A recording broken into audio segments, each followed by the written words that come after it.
नमः श्रीवर्धमानाय निर्धूतकलिलात्मने सालोकानां त्रिलोकानां यद्विद्यादर्पणायते। रत्नकरंडक श्रावकाचार्य परम मांगलिक ग्रंथ है। आचार्य समंत भद्र स्वामी द्वारा यह दूसरी तीसरी शताब्दी में लिखा गया है। इसमें 150 श्लोक हैं। संस्कृत इसकी भाषा है।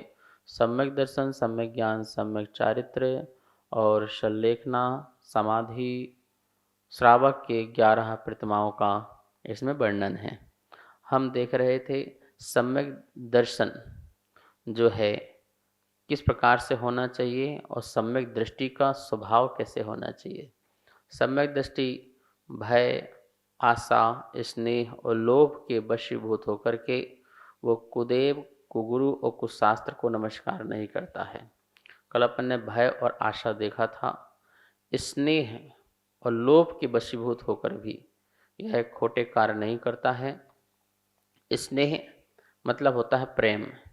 यदि किसी व्यक्ति से, मित्र से प्रेम है और उस प्रेम के वशीभूत होकर के वह मिथ्यात्व का दोष अपने में नहीं लगाता है।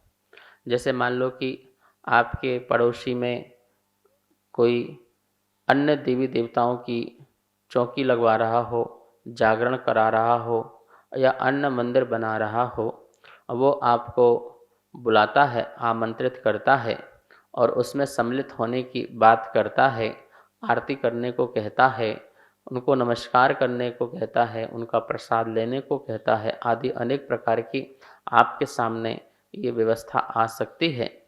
तो उस समय भी वो स्नेह के वशीभूत होकर के यदि जाकर के उनको नमस्कार करता है, प्रणाम आदि करता है, तो बोले ये मिथ्यात्व होगा। सम्यक दृष्टि बोलता है स्नेह के वशीभूत होकर भी मैं मिथ्यात्व का पोषण नहीं करूँगा, अर्थात जिससे मिथ्या दर्शन प्रकट होता हो ऐसा मैं कार्य नहीं करूँगा।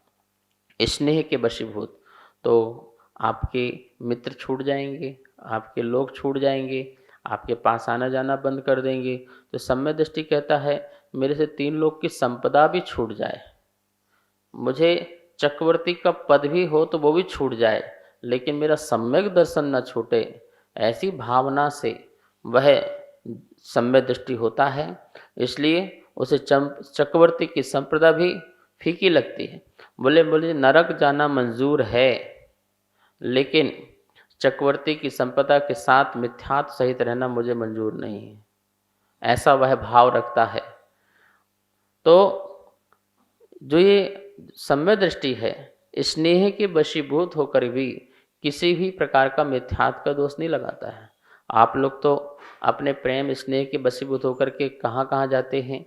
जो बच्चे पढ़ाई करते हैं वो अपने दोस्त यारों के साथ जो है अन्य स्थानों में जाकर के उनको खुश करने के लिए या उनकी खुशी के लिए ऐसा कार्य कर देते हैं जो कार्य जो है श्रद्धा को विपरीत दिशा में ले जाता है। और कितने ही लोग जो हैं ऐसे कार्य करने लगे हुए हैं। सोशल मीडिया के माध्यम से जो है अन्य जो धर्म हैं, अर्थात जो मिथ्या धर्म हैं, उन धर्म की प्रशंसाओं करते हुए, उनकी प्रभावना करते हुए देखे जाते हैं। वो भी स्नेह बस लाइक करते हैं कि आप मेरे दोस्त ने कुछ भेजा जो जिससे मेरे को दोष लग सकता है मिथ्यात्व का, उसमें भी लाइक करते हैं। बहुत सुंदर फोटो है, बहुत अच्छा वे है, बहुत अच्छे भगवान हैं, बहुत अच्छी बात है, ऐसे करके उसको लाइक करने की कोशिश करते हैं। तो ये सब भी जो है दोष का कारण बनता है। स्नेह के वशीभूत यदि मेरा सगा संबंधी भाई भी या परिवार या पत्नी भी मिथ्यात्व का पोषण करती है तो मैं जो है उसमें सहभागी नहीं बनता हूँ। यदि स्नेह के वशीभूत बना तो मेरा फिर मिथ्यात्व का दोष लगेगा। तो बोले कि मेरे सगे संबंधी छूट जाए मुझे कोई दिक्कत नहीं है। देखो भैया, यदि जब किसी को अपना सखा सखी बनाओ, दोस्त मित्र बनाओ, सबसे पहले एक बात कह दो कि भैया देखो मेरा निज धर्म तो ये है, आपका क्या धर्म है वो आप जाने। कभी भी दोस्त यारी के बीच में कोई किसी के धर्म को लेकर के ना आए और ना ही उस पर किसी प्रकार की बहसबाजी हो, ना ही कोई तर्क वितर्क हो। आप अपना मानते हैं वो आपकी श्रद्धा है, हम अपना मानते हैं ये हमारी श्रद्धा है। हमें अपने महावीर भगवान, हमें निर्ग्रंथ गुरु, हमारे शास्त्र हमें अच्छे लगते हैं। हम अपने मंदिर के दर्शन करना, पूजा पाठ करना अच्छे लगते हैं। हमारी पद्धति भिन्न है, हमारे संस्कार भिन्न हैं। इन बातों को कभी भी दोस्त यारी के बीच में ना लाया जाए, मित्रता के बीच में ना लाया जाए, अन्यथा दोस्ती वहीं पर समाप्त हो जाएगी। इस बात को कहने में क्या तकलीफ है, इसको बोलने में क्या कष्ट है। अरे अपने धर्म का पालन करने के लिए भी क्या हमें स्नेह के वशीभूत होकर के, हम अपने दोस्त यार के मित्र के प्रेम में वशीभूत होकर के क्या हम अपना धर्म छोड़ देंगे, क्या अपना आचरण छोड़ देंगे, क्या महावीर को छोड़ देंगे। कितने ही ऐसे लोग जो हैं भटक चुके हैं, वो व्यापारियों के बीच में बैठने से, अन्य समाजों के बीच में बैठने से, अथवा अन्य अपने विद्यार्थियों के बीच में बैठ कर के वो इस प्रकार से भटके हुए हैं कि उन्हें कोई रास्ता नहीं दिख रहा है। जो जैसा बताता है वो वैसा वहाँ घूमने चले जाते हैं, फिर उसके फॉलोवर्स बन जाते हैं। कितने ही लोग हैं जो जैन धर्म में पैदा होकर के भी जैन धर्म के मंदिर को नहीं जाते हैं, गुरुओं पास नहीं जाते हैं, लेकिन अन्य जगह ऐसे जाते हैं जैसे उनका अपना जीवन हो, जैसे उनका अपना ही धर्म हो। वहाँ पर दान पुण्य भी भर भर के करते हैं, इतना दान पुण्य करते हैं। कितने जैनों ने अजैनों के मंदिर बनवा दिए, देवी देवताओं के मंदिर बनवा दिए, धर्मशालाएं बना दी, इतने इस प्रकार से कार्य कर रहे हैं। उनको ये समझ में नहीं आ रहा है कि हमें अनमोल जैन धर्म प्राप्त हुआ और इतनी मुश्किल से सच्चा धर्म प्राप्त होने के बाद भी मैं मिथ्यात्व का पोषण कर रहा हूँ, मिथ्यात्व की प्रभावना कर रहा हूँ। ये सब किसके वशीभूत हो रहा है? ये सब स्नेह के वशीभूत हो रहा है, ठीक है ना। कभी भय के, कभी आशा के और कभी स्नेह के। राजा को अपनी रानी से स्नेह है, राजा जैन है, राजा जैन है, अब रानी जो है जैन से नहीं आई है, पर उससे स्नेह है और उसने कहा कि हमारा भी यहाँ मंदिर बनना चाहिए, हमारे भगवान की भी प्राण प्रतिष्ठा होना चाहिए। तो उसके स्नेह के वशीभूत होकर के राजा आदि भी उनके मंदिर आदि बनवाया करते थे अपने राजमहल आदि में। और यही कारण है कि आज जो है फिर उसमें हमारे जो क्षेत्र हैं, हमारे जो तीर्थ हैं, हमारे जो ये मंदिर हैं, वो क्या हुए, कब्जे आदि को प्राप्त भी हो गए। तो ये ऐसा भी नहीं होना चाहिए। स्नेह के वशीभूत होकर के भी कभी मिथ्यात्व का दोष हमें नहीं लगाना चाहिए। फिर दिया है लोभ के वश। लोभ के वश भी हम किसी को प्रणाम नहीं करते हैं और किसी का विनय नहीं करते हैं। कितने ही लोग जो हैं लोभ के वशीभूत होकर के, अर्थात उन्हें किसी चीज़ की इच्छा है, चाह है, लोभ है। लोभ क्या है? यदि मैंने ऐसा कर दिया तो मेरा ये काम सिद्ध हो जाएगा, मैंने वहाँ पर जाकर के जल चढ़ा दिया तो मेरा काम सिद्ध हो जाएगा, मैं गंगा आदि में जाकर के स्नान कर लूँगा तो मेरे सारे पाप धुल जाएंगे, मेरा प्रायश्चित हो जाएगा। कितने ही लोग लोभ के वशीभूत होकर के कठिन से कठिन उपवास रख लेते हैं, कठिन से कठिन तपस्या कर लेते हैं और बड़ी बड़ी पहाड़ी चोटियों को भी पैदल चढ़ लेते हैं, या जो है शरीर के जो है रेंगते हुए चढ़ जाते हैं और अपने बाल आदि भी उतरवा करके आ जाते हैं। कितने ही लोग इस प्रकार से हैं कि ऐसा कठिन से कठिन कार्य करते हैं और अपनी श्रद्धा को वहाँ समर्पित करते हैं और कहते हैं कि ये तो मैं सिर्फ जो कर रहा हूँ वो लोभ के वशीभूत कर रहा हूँ, क्योंकि मैंने सुना है यहाँ पर आने से ये काम सिद्ध हो जाता है, तो मैं कुछ भी करने को तैयार हूँ। अलग अलग प्रसिद्धि को प्राप्त अनेक देवी देवता आदि हैं जो भगवान के स्वरूप को ना होते हुए भी वह भगवान की तरह पूजे जाते हैं और उनकी अति प्रभावनाओं को देखते हुए, बहुत सारी भीड़ को देखते हुए ये ऐसे व्यक्ति भी जो है बह जाते हैं और वो भी जाकर के अपने लोभ के वशीभूत होकर के कि मेरी दुकान नहीं चल रही है, मैं इतने दिन तक 40 दिन तक ये पाठ करूँगा या फिर यहाँ पर जाऊँगा प्रसाद चढ़ा के आऊँगा तो मेरा जो है यह दुकान चलना प्रारंभ हो जाएगी। घर में बच्चा नहीं हो रहा है तो किसी ने किसी देवी के व्रत बता दिए और इतने दिन तक इतने व्रत करना है, इसके बाद ऐसा करना है, वैसा करना है, वो करे जा रहा है। लोभ के वशीभूत। क्या लोभ है? कि बेटा पैदा हो जाए, पुत्रियां बहुत हो गई हैं, एक तो पुत्र होना चाहिए, एक तो संतान होना चाहिए। अरे भले प्राणी, तुम ये नहीं जानते हो क्या ये सब तुम्हारे पुण्य पाप का ही खेल है। ये पुण्य पाप का खेल है, कर्मों का खेल है और जीव का अपना संयोग है। जिस जीव को आना है वो संयोग आपका मिलेगा और आएंगे, वो भी तो आपका संयोग होगा। पुत्री आना है, पुत्र आना है, तो तुम कैसे तुम्हारे भाग को कोई देवी देवता बदल सकते हैं? संसार में यदि किसी प्रकार के भाग को बदल सकते तो श्री कृष्ण ने स्वयं अवतार जब लिया तो वो युद्ध को टाल सकते थे ना। वो तो युद्ध को टाल सकते थे, क्या आवश्यकता थी महाभारत करने की। वो युद्ध को टाल सकते थे, दुर्योधन की बुद्धि को ठीक कर देते, स्वयं साक्षात सामने खड़े हुए थे, लेकिन वो कुछ नहीं कर सके। उन्हें पता है कि मैं कुछ नहीं कर सकता हूँ, जो होनहार है वो होकर ही होना ही है। जैसा कर्म का बंध बांधा है वो उदय आना ही है। निजत्ति निकाचित जैसे कर्मों को कौन रोक सकता है? ये भगवान महावीर स्वामी की वाणी है। जो बंधा है, जो अति वज्र की तरह बंधा हुआ है, उसे भोगना ही पड़ता है। अब किसी ने नरक का बंध बांध लिया और नरक गति में चला गया, तो क्या कोई जीव अपनी आयु के बीच में नरक गति से बाहर आ सकता है क्या? नहीं, उसे तो भोगना ही है। जैसा कर्म बांधा है वैसा कर्म उसे भोगना ही पड़ता है। यह बात बिल्कुल समझ में आ जाए तो फिर हम किस बात के लोभ से, किस बात से भय से हम मिथ्या दृष्टि देवी देवताओं को नमस्कार करें, उनका विनय करें, सम्मान करें? ये सब छूट जाता है।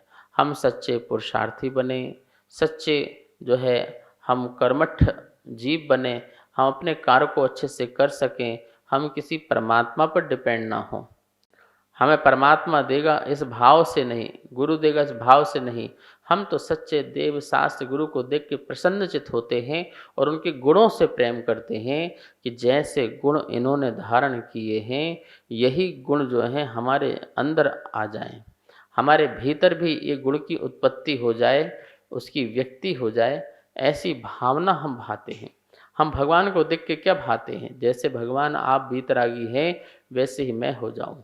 गुरुओं को देखकर भाते हैं कि हे गुरु, जैसी आपकी चर्या है वैसे ही मेरी भी चर्या हो जाए।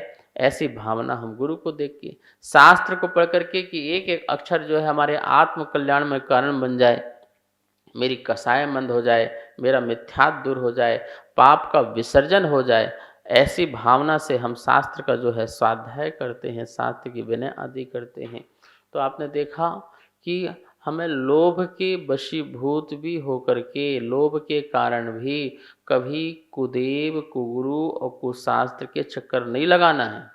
कोई कितना भी कहे, कोई कितना भी बोले, दुनिया में सुलझाने वाले बहुत कम हैं, उलझाने वाले बहुत हैं।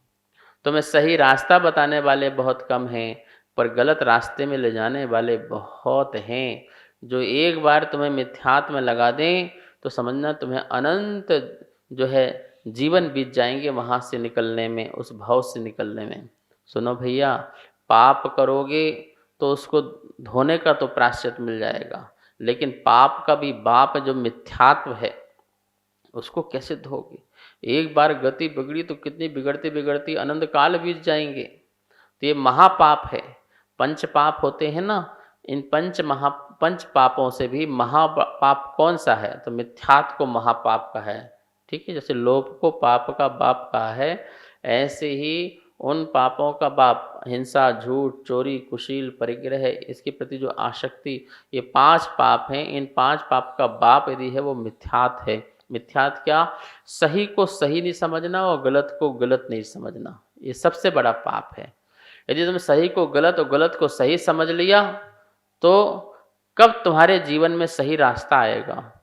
कब तुम सही मार्ग में चलोगे? लेकिन तुमने अनादिकाल से सही को गलत और गलत को सही मान रखा है। अब जिसने अपने मन में धारणा ही बना ली है, अब वो ठीक ही नहीं करना चाहता है, उसे कितना भी बोलो लेकिन वो मानने को तैयार ही नहीं। नहीं नहीं, आप गलत हो, नहीं मेरे को तो सब पता है, मुझे सब मालूम है, ऐसा ही इसी प्रकार से है। तो जिसने मिथ्यात्व की धारणा बना ली है वो कैसे निकल पाएगा?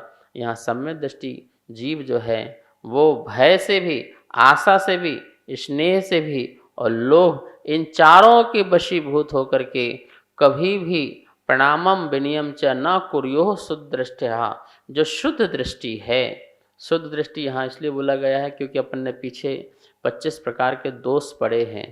शंका आदि 8, ठीक है, मद आदि 8, षठ अनायतन और 3 मूर्ता, ये 25 दोष पड़े थे। तो शुद्ध दृष्टि वह हुआ जिसके पास ये 25 प्रकार के दोष नहीं होते हैं, वो शुद्ध दृष्टि है, अर्थात सम्यक दृष्टि, जिसकी श्रद्धा शुद्ध है, निर्मल है, किसी प्रकार के दोष नहीं हैं। ऐसी निर्मल आत्मा न कुरु, नहीं करती है, प्रणामम विनयम च, प्रणाम नहीं करती है, विनय नहीं करती है। किसको?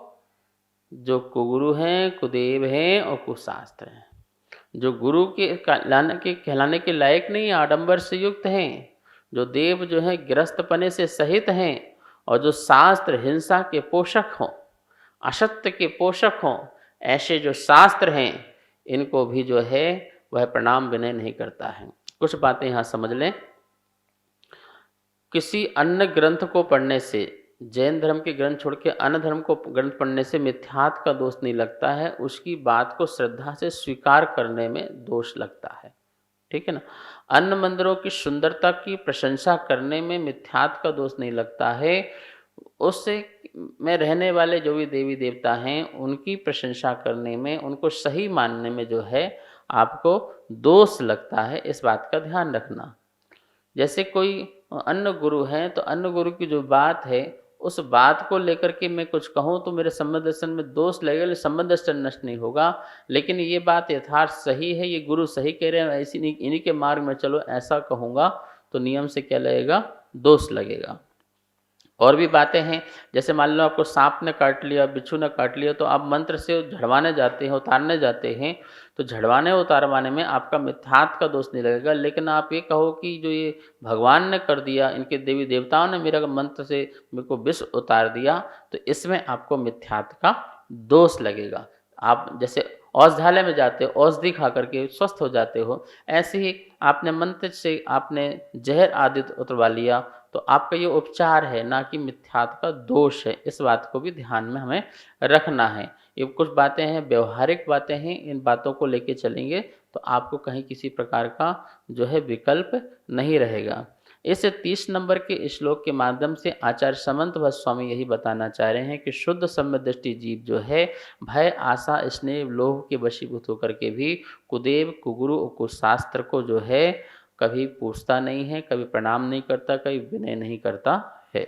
इस प्रकार से समय हो चुका है स्वाध्याय का। अब आइए माँ जनवाणी की स्तुति करते हैं। जावाणी के ज्ञान से सूझे लोकालो, शोवाणी मस्तक धरो सदा देत हो धोख। हे जिन वाणी भारती तो हे जपो दिन रेन, जो तेरी शरणा धरे सो पावे सुख चैन। सबको बहुत बहुत मंगल आशीर्वाद।